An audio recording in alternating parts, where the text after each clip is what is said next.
Okay, folks, you in for a real treat today. You know why? Because I'm going to show you how to make my famous Warrenton, North Carolina fried chicken. This thing is slam, and I get compliments for this thing all the time, and it is the best. Okay, so let's get started. First thing, I season my chicken with the big six. This is it right here: salt, pepper, garlic powder, seasonal onion powder, and smoked paprika. I put this on the chicken and in my flour. Okay, this is my flour mix. I have like a cup of flour, half a cup of cornstarch, and a teaspoon of the big six. That's a teaspoon of salt, pepper, seasonal, garlic powder, onion powder, and smoked paprika. Okay. Okay, so let's get started.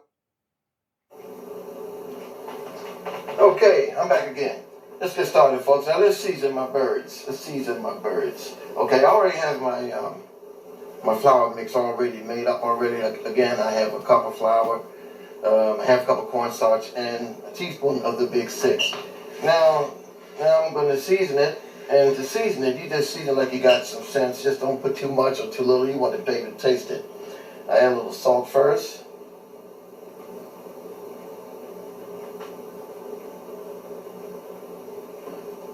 Like so. Pepper.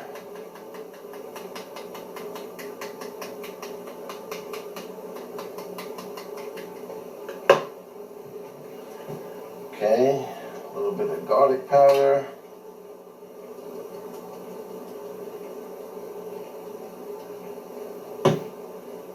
Seasonal.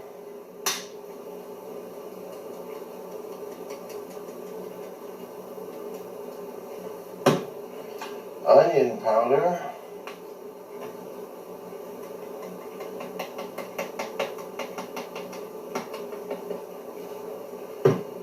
And smoked paprika. This is smoked paprika, not regular paprika, because regular paprika don't really have any flavor to me, but smoked paprika to give it like a smoky flavor. You know, you'll love it. Okay, that's one side. Now we season the other side the same way, the same seasonings. Okay, again with the salt.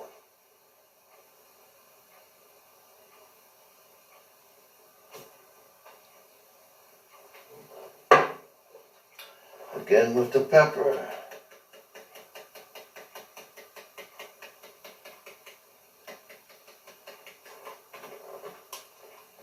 Okay, the garlic powder.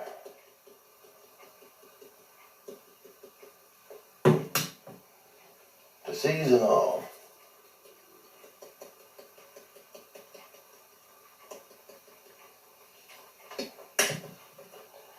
The onion powder.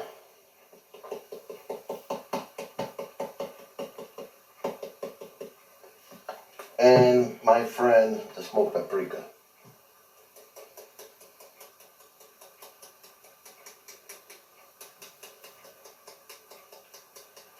Okay, now the flour down. I like to do this in the sink because I don't like to make a mess out here. And I do this right over here like this. And again, my flour mix have the big six in here as well as on the chicken, just a teaspoon. Okay, we do that like this.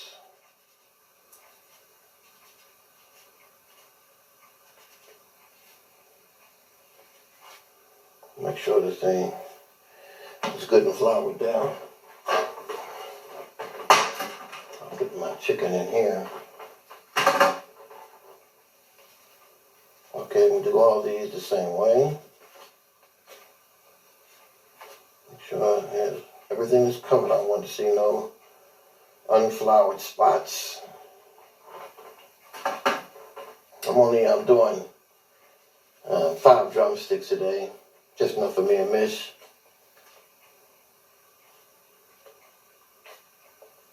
Yeah, okay. Looking good already. Okay. Just do it like this. Make sure we got flour. I want no unfloured pieces on my bird. I want everything floured down. And one more here.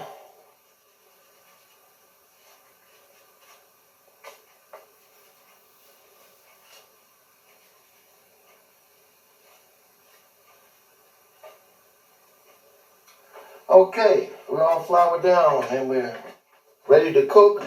No, not yet. I'm gonna tell you why. And this is the trick. This is the trick that my sister showed me. To make the chicken extra crispy, what you want to do is after you season and flour down, you put it in the refrigerator for at least an hour before you fry it. Okay? So, in the fridge it goes for an hour, and I'll be back in an hour. Okay, the next step for my fried chicken is to get the oil ready and get the pans, all that stuff straight. Now what I have here is a chicken fryer. This thing is really great when it comes to frying chicken because it's so deep. You can actually deep fry the chicken in this thing.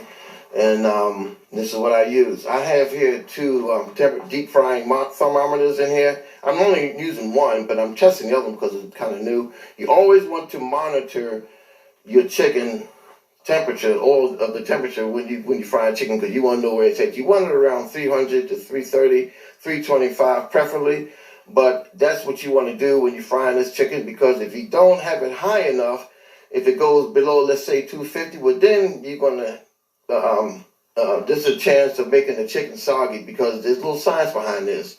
You know, when you're cooking this chicken at proper temperatures, the water inside the food actually raises to the surface of the chicken, preventing the grease from coming in or the oil from coming in. And in order to do this, you have to have it at proper temperature. But if it's not high enough, then the water pressure is not really escaping the chicken, and it's going to allow the oil to come in. You get greasy chicken. But and that's what you do. I have like 1.25 inches of oil in here. I have like a little spoon that I measure to. It's like a little rolls on it, and I fill the oil to reach that mark. And actually, it's about 1.25 inches of oil in here. And this is what we're going to fry my drumsticks in once I get that bad boy ready. Once it's been in the fridge for an hour. Okay, the chicken's been in the fridge for about an hour, so it's time to turn the heat on.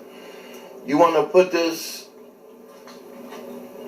flame on medium temperature, okay? And the flame should look like that under the pan. Okay, so we wait for this bad boy right now. It's not hardly near where we need to be at. We need to be at 300, at least 300. So when this thing heats up, it should be in the fridge for about an hour, and then we continue the cooking. Okay, I got my oil good and warm now. I think it's about ready to put in. Actually, I'm not happy with this new deep fried thermometer because it's a little lower than the old boy. This thing is almost reading 350 on the old thermometer and about 210, something like that, almost 225 on the new one. But the bottom line is it's warm enough, and it's time to put the chicken in the oil. Right now it's in the fridge, and it's time to put it in, because you want to get it too hot. It's not really smoking anything, but still, it's time to put it in.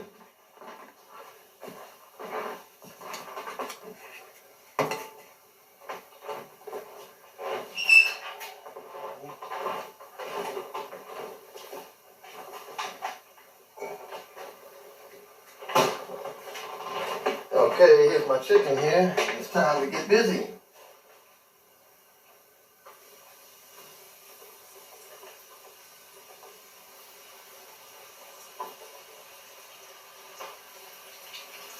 Okay.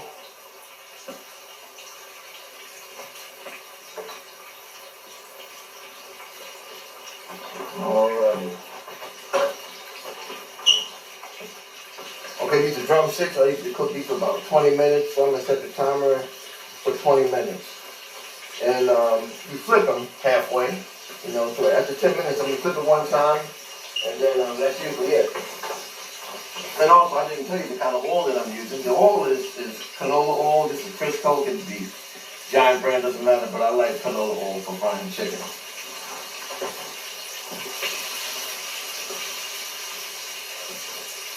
Now, the temperature is shooting above 350, but that's to be expected. A lot of times it'll do that when you put the chicken in the oil, you know, but you want to keep it too high. It'll eventually come down, you know, and come down to safe range. Yeah. And also, I'm only cooking one batch, and that's why it's good to monitor or thermometers, because oil breaks down. So after the first batch, it's going to be pretty good. It'll hold the temperature where it should.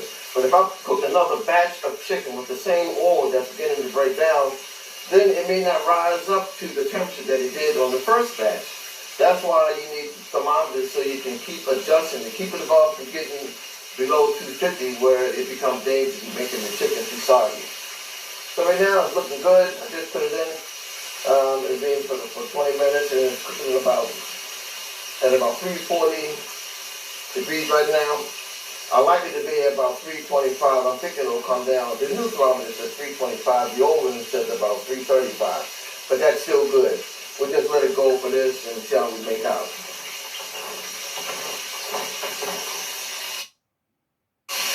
Okay, it's been about 10 minutes now. Now it's time to flip it. Okay, this is where it's at right now, temperature-wise. This is where I kind of want it, about 325 on the old thermometer and about 310 on the new one. But at any rate, this is kind of where you want it to be at. You know, this is the temperature that it should be when you're frying this chicken.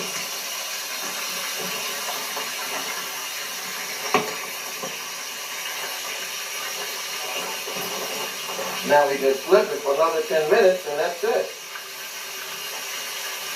Let's turn on the other side.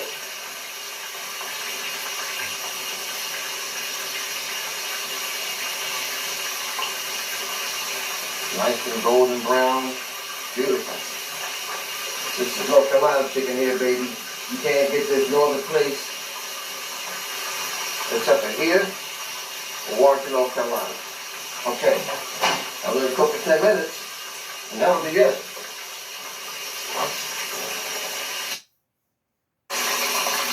Okay, the 10 minutes is up.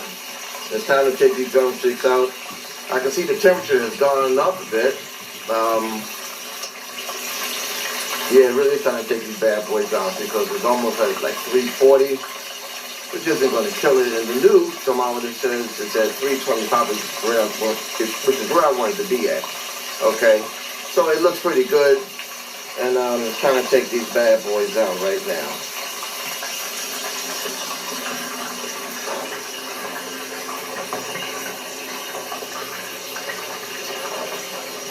Okay. Let's leave it down.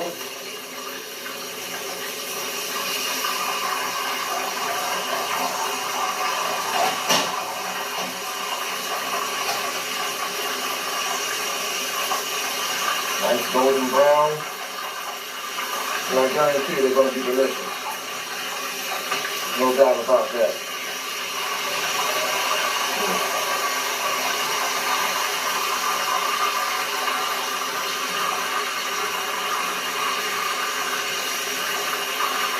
Yeah.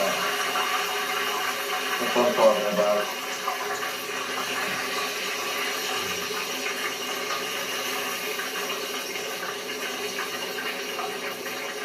And when you fry chicken, you want to put the chicken on a wire rack like this, so that the oils can drain and let it rest like this. You do not want to put it in a closed container because it will continue to cook. And a lot of people will put it on a container with paper towels on to soak the oil. You don't want to do that either, because when you do that, the oil will produce steam and it's going to make the chicken soggy. So it's best to leave it out in the open like this on a wire rack.